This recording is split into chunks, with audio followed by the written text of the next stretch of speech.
भारतीय इतिहास में पंचायत और पंचों का एक अलग ही महत्व रहा है। कहा जाता है कि पंचों में परमेश्वर वास करते हैं। तो क्या सचमुच ही पंचों में परमेश्वर वास करते हैं? आइए सुनते हैं मुंशी प्रेमचंद की एक और अलौकिक कहानी, पंच परमेश्वर।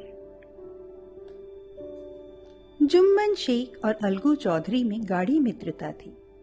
साझे में खेती होती थी, कुछ लेन देन में भी साझा था। एक को दूसरे पर अटल विश्वास था। जुम्मन जब हज करने गए तब अपना घर अलगू को सौंप गए थे और अलगू जब कभी बाहर जाते तो जुम्मन पर अपना घर छोड़ देते थे। उनमें ना खान पान का व्यवहार था, ना धर्म का नाता, केवल विचार मिलते थे। मित्रता का मूल मंत्र भी यही है। इस मित्रता का जन्म उसी समय हुआ जब दोनों मित्र बालक ही थे और जुम्मन के पूज्य पिता जुमराती उन्हें शिक्षा प्रदान करते थे। अलगू ने गुरुजी की बहुत सेवा की थी, खूब रकाबियां मांजी, खूब प्याले धोए। उनका हुक्का एक क्षण के लिए भी विश्राम न ले पाता था, क्योंकि प्रत्येक चिलम अलगू को आधा घंटे तक किताबों से अलग कर देती थी। अलगू के पिता पुराने विचारों के मनुष्य थे। उन्हें शिक्षा की अपेक्षा गुरु की सेवा शुश्रूषा पर अधिक विश्वास था। वह कहते थे कि विद्या पढ़ने से नहीं आती, जो कुछ होता है गुरु के आशीर्वाद से। बस गुरुजी की कृपा दृष्टि चाहिए।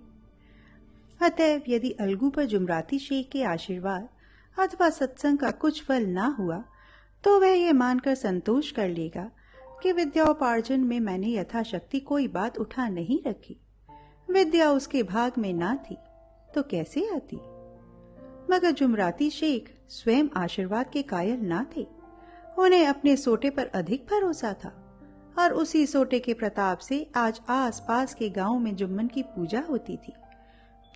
उनके लिखे हुए रहननामे या बेनामी पर कचहरी का मुहर्रिर भी कलम ना उठा सकता था। हल्के का डाकिया, कांस्टेबल और तहसील का चपरासी सब उनकी कृपा की आकांक्षा रखते थे। अतएव अलगू का मान उनके धन के कारण था, तो जुम्मन शेख अपनी अनमोल विद्या से ही सबके आदर पात्र बने थे। जुम्मन शेख की एक बूढ़ी काला थी।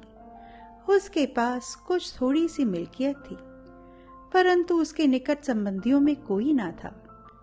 जुम्मन ने लंबे चौड़े वादे करके वह मिल्कियत अपने नाम लिखवा ली थी। जब तक दान पत्र की रजिस्ट्री ना हुई थी तब तक खाला जान का खूब आदर सत्कार किया गया। उन्हें खूब स्वादिष्ट पदार्थ खिलाए गए, हलवे पुलाव की वर्षा सी की गई। पर रजिस्ट्री की मोहर ने इन खातिरदारियों पर भी मानो मोहर लगा दी। जुम्मन की पत्नी करीमन रोटियों के साथ कड़वी बातों में कुछ तेज तीखे सालन भी देने लगी। जुम्मन शेख भी निठुर हो गए। अब बेचारी खाला जान को प्राय नित्य ऐसी बातें सुननी पड़ती थीं। बुढ़िया ना जाने कब तक जिएगी। 2-3 बीघे ऊसर दे दिया तो क्या, मानो मोल ले लिया है। बगारी दाल के बिना रोटियां नहीं उतरती। जितना रुपया इनके पेट में झोंक चुके उतने से अब तक गांव मोल ले लेते। कुछ दिन खाला जान ने सुना और सहा, पर जब ना सहा गया तब जुम्मन से शिकायत की। जुम्मन ने स्थानीय कर्मचारी गृह स्वामी के प्रबंध में दखल देना उचित ना समझा। कुछ दिन तक और यूं ही रोध होकर काम चलता रहा। अंत में एक दिन खाला ने जुम्मन से कह दिया, बेटा तुम्हारे साथ मेरा निर्वाह ना होगा, तुम मुझे रुपया दे दिया करो, मैं अपना पका खा लूंगी। जुम्मन ने धृष्टता के साथ उत्तर दिया, रुपये क्या यहाँ फलते हैं? खाला ने नम्रता से कहा, मुझे कुछ रूखा सूखा चाहिए कि नहीं? जुम्मन ने गंभीर स्वर में जवाब दिया, तो कोई यह थोड़े ही समझा था कि तुम मौत से लड़कर आई हो। खाला बिगड़ गई। उन्होंने पंचायत करने की धमकी दी। जुम्मन हंसी, जिस तरह कोई शिकार हिरन को जाल की तरफ जाते देखकर मन ही मन हंसता है। वह बोले, हाँ जरूर पंचायत करो, फैसला हो जाए। मुझे भी यह रात दिन की खटखट पसंद नहीं। पंचायत में किसकी जीत होगी, इस विषय पर जुम्मन को कुछ भी संदेह ना था। आसपास के गांव में ऐसा कौन था जो उसके अनुग्रहों का ऋणी ना हो? ऐसा कौन था जो उसको शत्रु बनाने का साहस कर सके? किस में इतना बल था जो उसका सामना कर सके? आसमान के फरिश्ते तो पंचायत करने आवेंगे ही नहीं। इसके बाद कई दिन तक बूढ़ी खाला हाथ में एक लकड़ी लिए आसपास के गांव में दौड़ती रही। कमर झुककर कमान हो गई थी, एक एक पग चलना दूभर था, मगर बात आ पड़ी थी, उसका निर्णय करना जरूरी था। बिरला ही कोई भला आदमी होगा जिसके सामने बुढ़िया ने दुख के आंसू ना बहाए हों। किसी ने तो यूं ही ऊपरी मन से हूं हूं करके टाल दिया, और किसी ने इस अन्याय पर जमाने को गालियां दी। कहा कब्र में पांव लटके हुए हैं, आज मरे कल दूसरा दिन, पर हवस नहीं मानती। अब तुम्हें क्या चाहिए? रोटी खाओ और अल्लाह का नाम लो। तुम्हें अब खेती बाड़ी से क्या काम है? कुछ सज्जन भी थे जिन्हें हाथ से रस के रसास्वादन का अच्छा अवसर मिला। झुकी हुई कमर, पोपला मुंह, सन के से बाल, इतनी सामग्री एकत्र हो तब हंसी क्यों न आवे। ऐसे न्याय प्रिय दयालु दीन वत्सल पुरुष बहुत कम थे जिन्होंने उस अबला के दुखड़े को गौर से सुना हो और उसको सांत्वना दी हो। चारों ओर से घूम घाम कर बेचारी अलगू चौधरी के पास आई, लाठी पटक दी और दम लेकर बोली, बेटा तुम भी दम भर के लिए मेरी पंचायत में चले आना। अलगू, मुझे बुलाकर क्या करोगी? कई गांव के आदमी तो आवेंगे ही।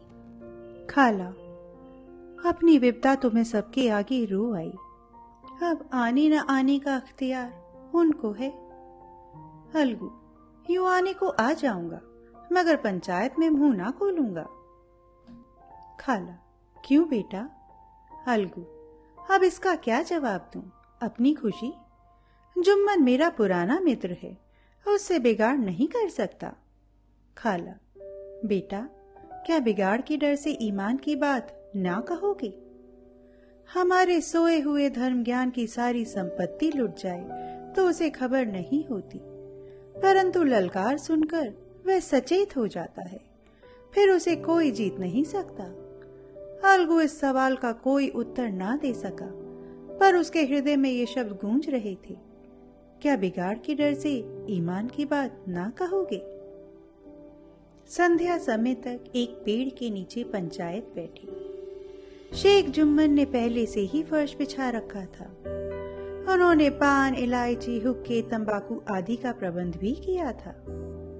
हाँ, वह स्वयं अलबत्ता अलगू चौधरी के साथ जरा दूरी पर बैठे हुए थे। जब पंचायत में कोई आ जाता था तब दबे हुए सलाम से उसका स्वागत करते थे। जब सूर्य अस्त हो गया और चिड़ियों की कलरव युक्त पंचायत पेड़ों पर बैठी, तब यहाँ भी पंचायत शुरू हुई।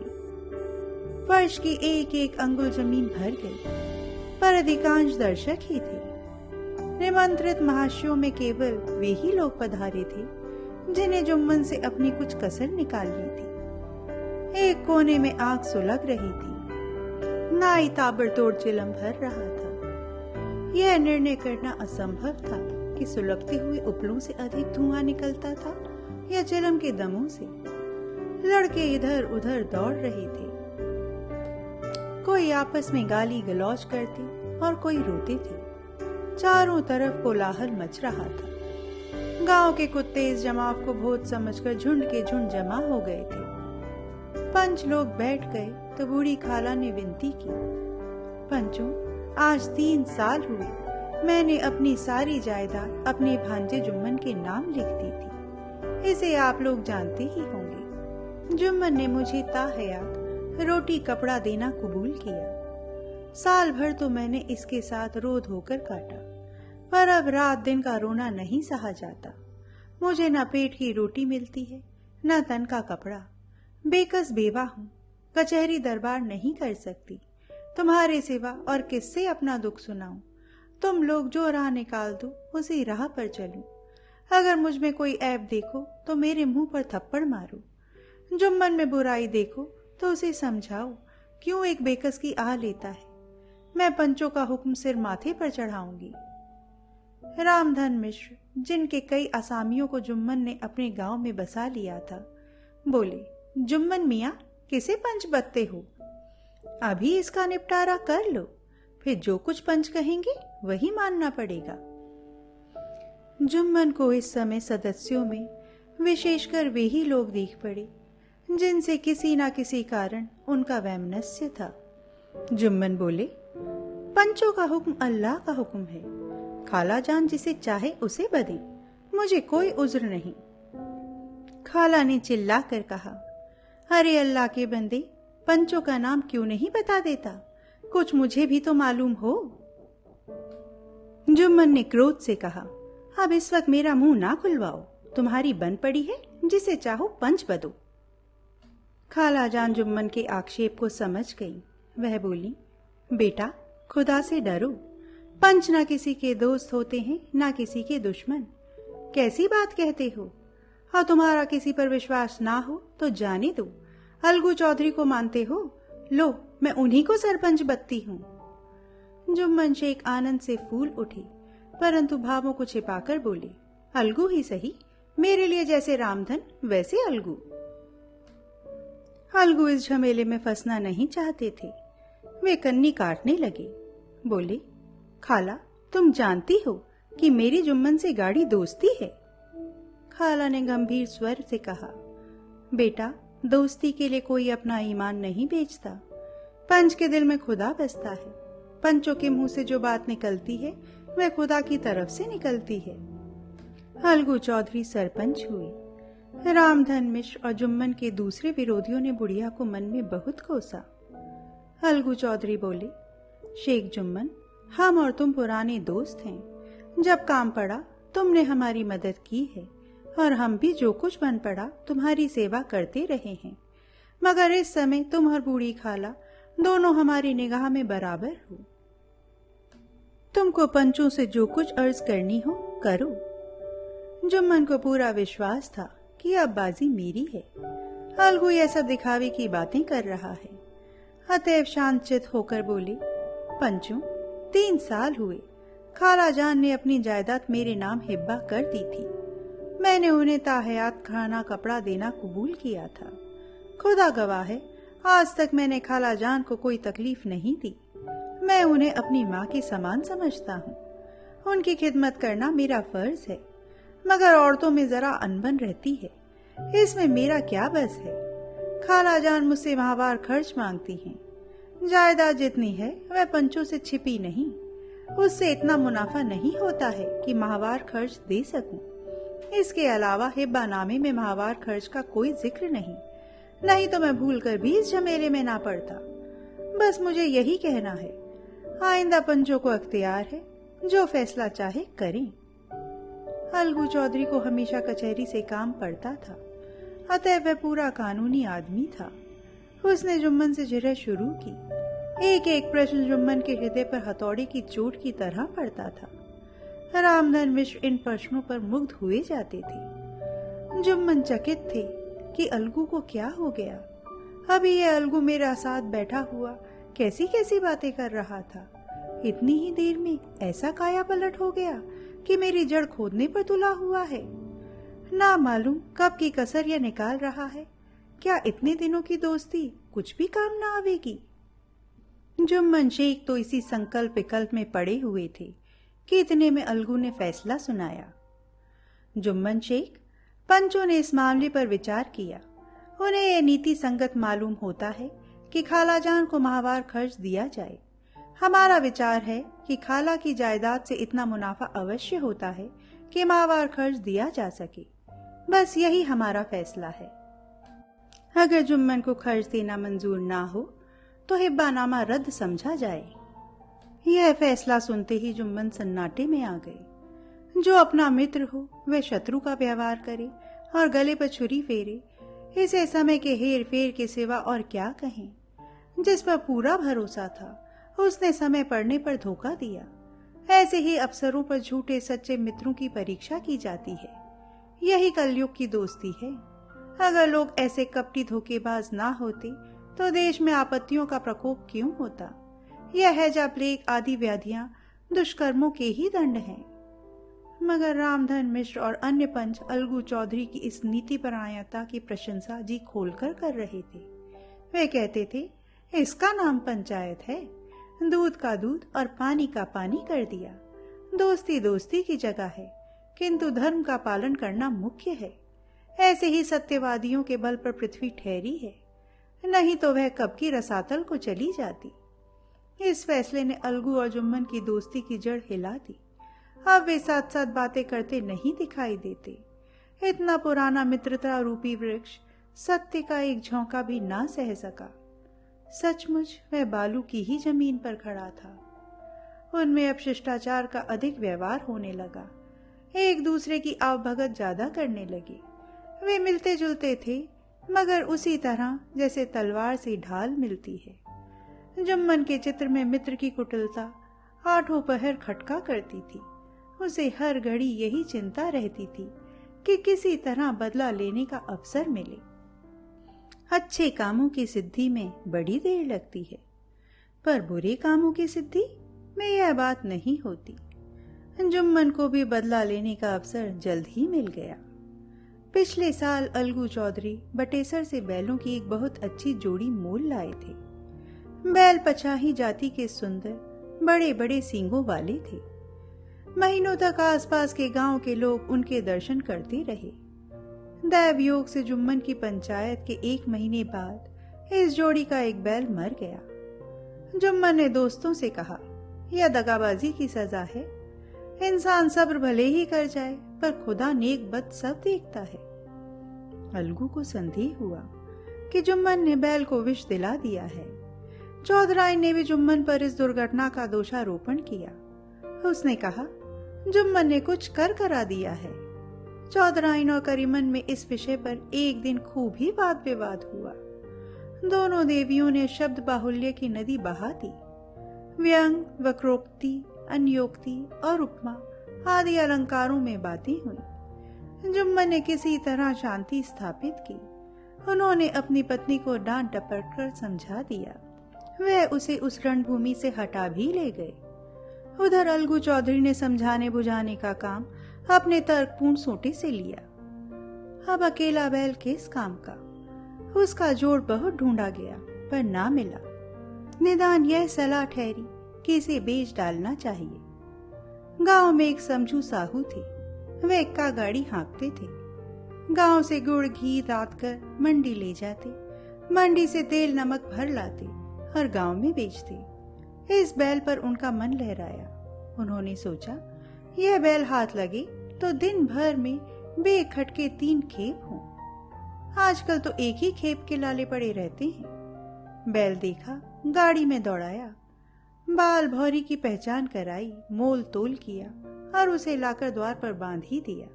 1 महीने में दाम चुकाने का वादा ठहरा। चौधरी को भी गरज थी ही, घाटे की परवाह ना की। समझू साहू ने नया बैल पाया तो लगे उसे रगेदने। वह दिन में 3-3, 4-4 खेपे करने लगे। ना चारे की फिक्र थी, ना पानी की, बस खेपों से काम था। मंडी ले गए, वहां कुछ रूखा भूसा ढामने डाल दिया। बेचारा जानवर अभी दम भी ना लेने पाता था कि फिर जोत दिया। अलगू चौधरी के घर था तो चैन की बंशी बजती थी।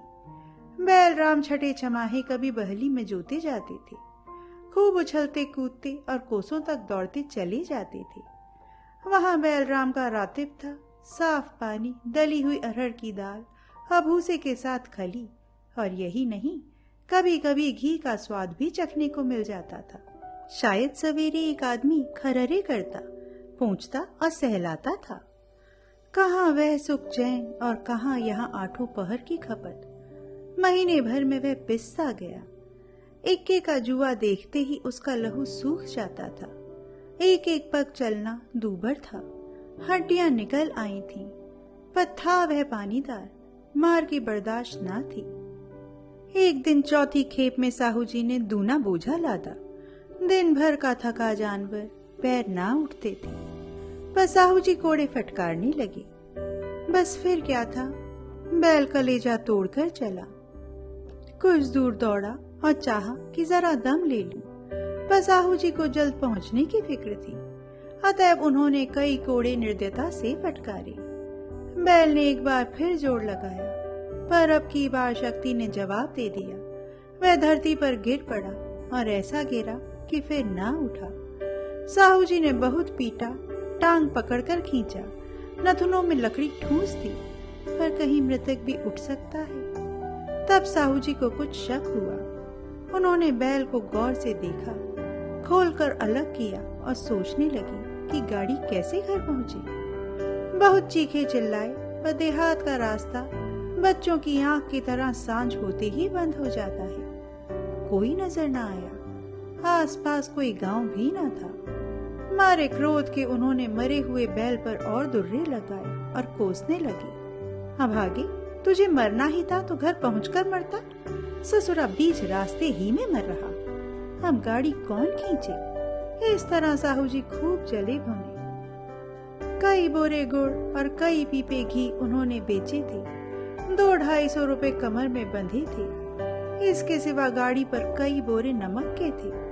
अतएव छोड़कर जा भी ना सकते थे। लाचार बेचारे गाड़ी पर ही लेट गए। वहीं रत जगह करने की ठान ली। चिलम पी, गाया, फिर हुक्का पिया। इस तरह साहू जी आधी रात तक नींद को बहलाते रहे। अपनी जान में तो वह जागते ही रहे, पर पौ फटते ही जो नींद टूटी और कमर पर हाथ रखा तो थैली गायब। घबराकर इधर उधर देखा तो कई कनस्तर तेल भी न दारद। अफसोस में बेचारे ने सिर पीट लिया और पछाड़ खाने लगा। प्रातः काल रोते बिलखते घर पहुंचे।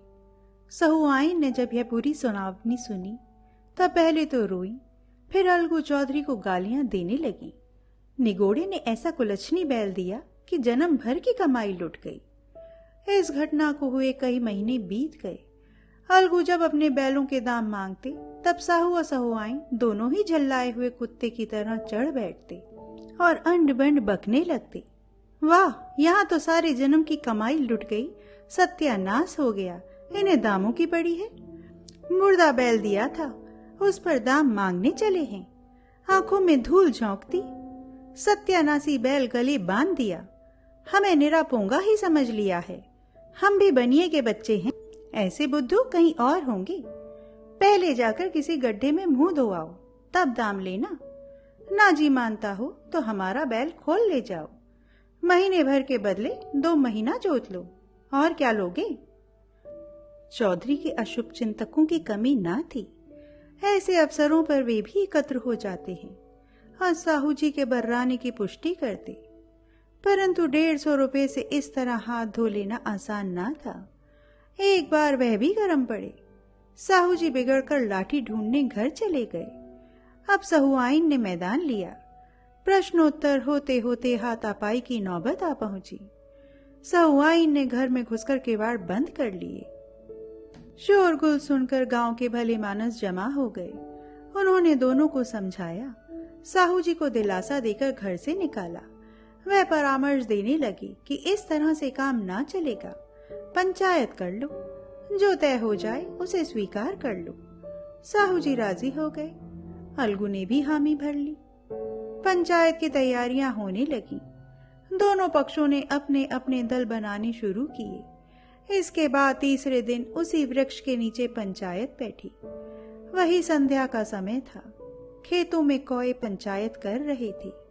विवादग्रस्त विषय यह था कि मटर की फलियों पर उनका कोई स्वत्व है या नहीं।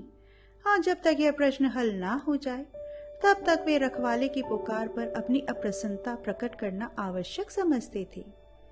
पेड़ की डालियों पर बैठी शुक मंडली में यह प्रश्न छिड़ा हुआ था कि मनुष्यों को उन्हें बेमुरव्वत कहने का क्या अधिकार है, जब उन्हें स्वयं अपने मित्रों से दगा करने में भी संकोच नहीं होता। पंचायत बैठ गई तो रामधन मिश्र ने कहा, अब देरी क्या है, पंचों का चुनाव हो जाना चाहिए।